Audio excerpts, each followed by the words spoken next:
ವಿಧಾನಸೌಧಕ್ಕೆ ಮಾಧ್ಯಮ ನಿರ್ಬಂಧ ವಿಚಾರ ಸಂಬಂಧ ಬೆಂಗಳೂರಿನಲ್ಲಿ ಬಿಜೆಪಿ ರಾಜ್ಯಾಧ್ಯಕ್ಷ ಬಿವೈ ವಿಜೇಂದ್ರ ರಿಯಾಕ್ಟ್ ಮಾಡಿದ್ದಾರೆ. ವಿಧಾನಸೌಧದಲ್ಲಿ ಮಾಧ್ಯಮ ನಿರ್ಬಂಧ ಕುರಿತು ಸೂಚನೆ ಹೊರಡಿಸಿದ್ದ ಸರ್ಕಾರ, ವಿಧಾನಸೌಧಕ್ಕೆ ಮಾಧ್ಯಮದವರು ಬರಕೂಡದು ಅಂತೇನೂ ಅಲ್ಲ, ನೀವು ಬರುವುದಾದರೆ ನಿಮಗೆಂದೇ ಮೀಸಲಿಟ್ಟ ಪ್ರತ್ಯೇಕ ಸ್ಥಳದಲ್ಲಿ ಮಾತ್ರ ಕೂರಬೇಕು, ಅದಕ್ಕೆ ಮೀರಿ ನೀವು ಬರಕೂಡದು ಎನ್ನುವಂತಹ ಆದೇಶ. ಸಿದ್ದರಾಮಯ್ಯರು ಅಥವಾ ಉಪಮುಖ್ಯಮಂತ್ರಿಯ ಸಂದರ್ಶನಕ್ಕಂತ ಹೇಳಿ ನೀವು ಬೆನ್ನ ಹಿಂದೆ ಬೀಳಬೇಡಿ, ವಿಧಾನಸೌಧದ ಕಟ್ಟಡದ ಒಳಗೆ ಬಂದು ನೀವು ಒತ್ತಾಯ ಮಾಡಬೇಡಿ ಅನ್ನೋ ತರಹದೊಂದು ಸುತ್ತೋಲೆ. ಪ್ರಜಾಪ್ರಭುತ್ವದ ವಿರೋಧಿ ನಡೆ ಇದು ಅಂತ ಹೇಳಿ ಈಗ ವಿಪಕ್ಷ ಆರೋಪ. ನಿಮ್ಮ ತಪ್ಪುಗಳನ್ನ ಪ್ರಶ್ನೆ ಮಾಡುವ ಮಾಧ್ಯಮ ಸಮುದಾಯವನ್ನೇ ವಿರೋಧ ಮಾಡ್ತಿದ್ದೀರಿ ನೀವು. ನಿಮ್ಮ ಈ ನಿರ್ಧಾರವೇ ಅಕ್ಷಮ್ಯ ಅಂತ ಹೇಳಿ ವಿರೋಧ ಪಕ್ಷದ ನಾಯಕ ಆರೋಪ. ಮಾಧ್ಯಮ ನಿರ್ಬಂಧವನ್ನು ಒಪ್ಪೋದಕ್ಕೆ ಸಾಧ್ಯವಿಲ್ಲ. ಪ್ರಜಾಪ್ರಭುತ್ವ ವ್ಯವಸ್ಥೆಯಲ್ಲಿ ನ್ಯಾಯಾಂಗ, ಕಾರ್ಯಾಂಗ, ಶಾಸಕಾಂಗ ಇದರಂತೆಯೇ ಮಾಧ್ಯಮ ರಂಗವೂ ಕೂಡ ನಾಲ್ಕನೆಯ ಸ್ತಂಭ. ಅದನ್ನ ಮರೆತು ಆಡಳಿತಾರೂಢ ಕಾಂಗ್ರೆಸ್ಸು ಒಂದು ತರಹದ ಏಕಚಕ್ರಾಧಿಪತ್ಯವನ್ನು ತೋರಿಸ್ತಾ ಇದೆ. ನೀವ್ಯಾರು ಪ್ರಶ್ನಾತೀತರಲ್ಲ, ನೀವೆಲ್ಲರೂ ಪ್ರಶ್ನಾರ್ಹರು.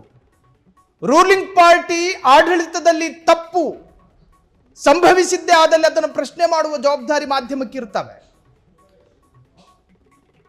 ನಿಮ್ಮ ಸೊಬಗತನವನ್ನ, ನಿಮ್ಮ ಸೋಗಲಾಡಿತನವನ್ನ ನೋಡಿ ಕಣ್ಣುಮುಚ್ಚಿ ಕೂತ್ಕೊಳ್ಳುವಂತಹ ಪರಿಸ್ಥಿತಿ ಮಾಧ್ಯಮಕ್ಕೆ ಬಂದಿಲ್ಲ. ಆಡಳಿತದ ವೈಫಲ್ಯಗಳನ್ನು ಪ್ರಶ್ನೆ ಮಾಡಬಹುದು, ತಪ್ಪಿಲ್ಲ. ನಿಮ್ಮ ನಡೆ ಅದು ಸಂಶಯಾಸ್ಪದವಾಗಿದ್ದರೆ ಅದನ್ನ ಪ್ರತೀಕವಾಗಿ ಪ್ರಶ್ನೆ ಮಾಡಬಹುದು ಮಾಧ್ಯಮ. ನೀವು ವಾಕ್ ಸ್ವಾತಂತ್ರ್ಯದ ಬಗ್ಗೆ ಮಾತನಾಡ್ತೀರಿ, ಬೇರೆ ಬೇರೆ ತರಹದ ಸ್ವಾತಂತ್ರ್ಯದ ಬಗ್ಗೆ ಮಾತನಾಡ್ತೀರಿ, ಆದರೆ ಮಾಧ್ಯಮದ ಸ್ವಾತಂತ್ರ್ಯವನ್ನು ಕಸಿಯುವ ಕೆಲಸ ನಿಮ್ಮಿಂದ ಆಗ್ತಾ ಇದೆ. ನೀವು ರಾಜ್ಯಕ್ಕಿನ್ಯಾವ ಅರ್ಥದಲ್ಲಿ ಮಾದರಿ ಆಗ್ತೀರಿ ಅಂತ ಹೇಳಿ ವಿಪಕ್ಷ ಪ್ರಶ್ನೆ. ನೀವು ಅವರ ಬಾಯಿಗಳನ್ನು ಮುಚ್ಚಿಸುವಂತಹ ಪ್ರಯತ್ನ ಪಡ್ತಾ ಇದ್ದೀರಿ. ನಿಮ್ಮ ನಿರ್ಧಾರದಲ್ಲಿ ವಿಪರೀತತನವನ್ನು ತೋರಿಸ್ತಾ ಇದ್ದೀರಿ ಅಂತ ಹೇಳಿ ವಿಪಕ್ಷದವರು ಆಕ್ರೋಶ ವ್ಯಕ್ತಪಡಿಸಿದ್ದಾರೆ. ಅದರಲ್ಲೂ ಕೂಡ ಬಿಜೆಪಿಯ ರಾಜ್ಯಾಧ್ಯಕ್ಷ ಬಿವೈ ವಿಜೇಂದ್ರ ಸರ್ಕಾರದ ವಿರುದ್ಧ ಖಂಡತುಂಡವಾಗಿ ಮಾತನಾಡಿದ್ದಾರೆ. ಈ ಹಿಂದೆ ಸರ್ಕಾರ ತೆಗೆದುಕೊಂಡಂತಹ ನಿರ್ಧಾರ ಮತ್ತು ಹೊರಡಿಸಲಾದಂತಹ ಸುತ್ತೋಲೆ ಅದರಲ್ಲಿ ಬಹಳಷ್ಟು ಸ್ಪಷ್ಟವಾಗಿ ಬರೆಯಲಾಗಿತ್ತು.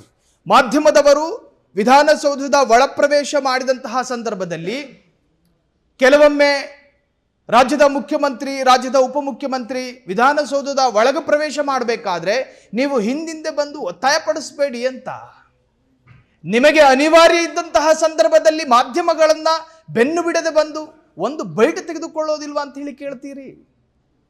ನಿಮ್ಮ ಬುಡಕ್ಕೆ ಬಡದಾಗ ಮಾಧ್ಯಮ ಬೇಕು, ಆದರೆ ಸಮಾಜದ ಮುಂದೆ ಸಾರ್ವಜನಿಕರಿಗೆ ಇಲ್ಲಿನ ರಾಜಕೀಯ ವಿದ್ಯಮಾನಗಳನ್ನು ತಿಳಿಸುವ ಗುರುತರ ಜವಾಬ್ದಾರಿ ಹೊತ್ಕೊಂಡಿರತಕ್ಕಂಥ ಮಾಧ್ಯಮ ಅದರ ಕರ್ತವ್ಯವನ್ನು ಮಾಡುವಾಗ ಅಡ್ಡಿಪಡಿಸುವಂತಹ ಪ್ರಯತ್ನ ಇದು ಸರಿಯೇ ಅಂತ ಹೇಳಿ ಬಿಜೆಪಿಯ ರಾಜ್ಯಾಧ್ಯಕ್ಷ ಸರ್ಕಾರದ ವಿರುದ್ಧ ಕುಟುಕಿದ್ದಾರೆ. ಸರ್ಕಾರ ಇದೊಂದು ನಾಲಾಯಕ್ ಸರ್ಕಾರ ಅಂತ ಹೇಳಿ ರಾಜ್ಯದ ಜನ ಮಾತನಾಡ್ತಾ ಇದ್ದಾರೆ. ಇದಕ್ಕೆ ಪುಷ್ಟಿ ಕೊಡುವ ರೀತಿಯಲ್ಲಿ ಮತ್ತೊಂದು ನಿರ್ಧಾರ ಇವತ್ತು ತೆಗೆದುಕೊಂಡಿರುವಂತದ್ದು. ವಿಧಾನಸೌಧದ ಒಳಗಡೆ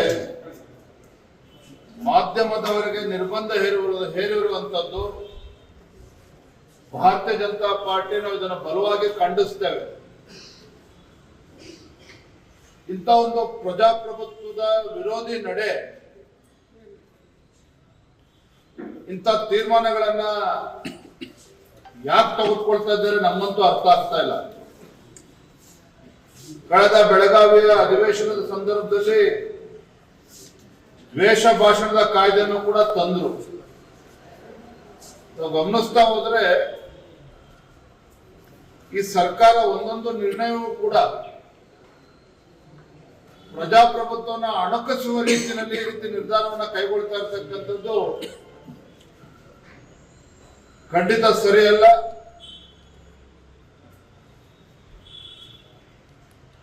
ಇಂಥ ಒಂದು ನಿರ್ಧಾರವನ್ನ ರಾಜ್ಯ ಸರ್ಕಾರ ಹಿಂತೆಗೆದುಕೊಳ್ಬೇಕು. ಮಾಧ್ಯಮಗಳ ಮೇಲೆ ಈ ರೀತಿ ನಿರ್ಬಂಧ ಹೇರುವುದನ್ನು ನಾವು ಖಂಡಿತ ಅದನ್ನು ಒಪ್ಪೋದಕ್ಕೆ ಸಾಧ್ಯ ಇಲ್ಲ. ಪ್ರಜಾಪ್ರಭುತ್ವ ವಿರೋಧಿ ನಡೆ ಅನ್ನೋದನ್ನ ಮತ್ತೊಮ್ಮೆ ನಾನು ಈ ಸಂದರ್ಭ ಹೇಳೋದಕ್ಕೆ ಇಚ್ಛೆ ಪಡ್ತೇನೆ. ಪಾಕಿಸ್ತಾನ್ ಜಿಂದಾಬಾದ್ ಅಂತೇಳಿ ಜೈಘೋಷಗಳಿಗೆ ಕಡಿವಾಣ ಹಾಕೋದಕ್ಕೆ ಈ ಅಯೋಗ್ಯ ಸರ್ಕಾರಕ್ಕೆ ಸಾಧ್ಯ ಆಗಲಿಲ್ಲ. ಪಾಕಿಸ್ತಾನ್ ಜಿಂದಾಬಾದ್ ಅಂತೇಳಿ ಘೋಷಣೆ ಮೊಳಗಿದ್ರು ಕೂಡ ವಿಧಾನಸೌಧದಲ್ಲಿ ಪುರಾವೆಗಳಿಲ್ಲ ಅಂತೇಳಿ ಅದ್ರ ವಿರುದ್ಧ ಅಂತ ದೇಶದ್ರೋಹಿಗಳನ್ನ ಒಳಗಾಕೋದಕ್ಕೆ ಕಾಂಗ್ರೆಸ್ ಸರ್ಕಾರಕ್ಕೆ ಸಾಧ್ಯ ಆಗಲಿಲ್ಲ. ಅದು ಈಗ ಎಲ್ಲೋ ಯಾರ್ದೋ ಒಬ್ಬ ಕಚೇರಿಗಳಲ್ಲಿ ಸಚಿವರ ಕಚೇರಿ ಒಳಗೆ ಕಳ್ಳತನ ಆಯ್ತು, ಮತ್ತೊಂದಾಯ್ತು ಅನ್ನುವ ನೆಪವೊಡ್ಡಿ ಈ ರೀತಿ ಮಾಧ್ಯಮಗಳ ಮೇಲೆ ನಿರ್ಬಂಧ ಹೇರುವಂಥದ್ದು, ಈ ಒಂದು ಆದೇಶವನ್ನ ತತ್ಕ್ಷಣ ಹಿಂಪಡಿಬೇಕು ಅಂತೇಳಿ. ಕ್ಷಣ ಕ್ಷಣದ ಸುದ್ದಿಗಳಿಗಾಗಿ ಫ್ರೀಡಂ ಟಿವಿ ಸಬ್ಸ್ಕ್ರೈಬ್ ಮಾಡಿ, ಲೈಕ್ ಮಾಡಿ ಹಾಗೂ ಫಾಲೋ ಮಾಡಿ. ಹೊಸ ಸುದ್ದಿಗಳ ನೋಟಿಫಿಕೇಶನ್ಗಾಗಿ ಬೆಲ್ ಐಕಾನ್ ಮೇಲೆ ಕ್ಲಿಕ್ ಮಾಡಿ.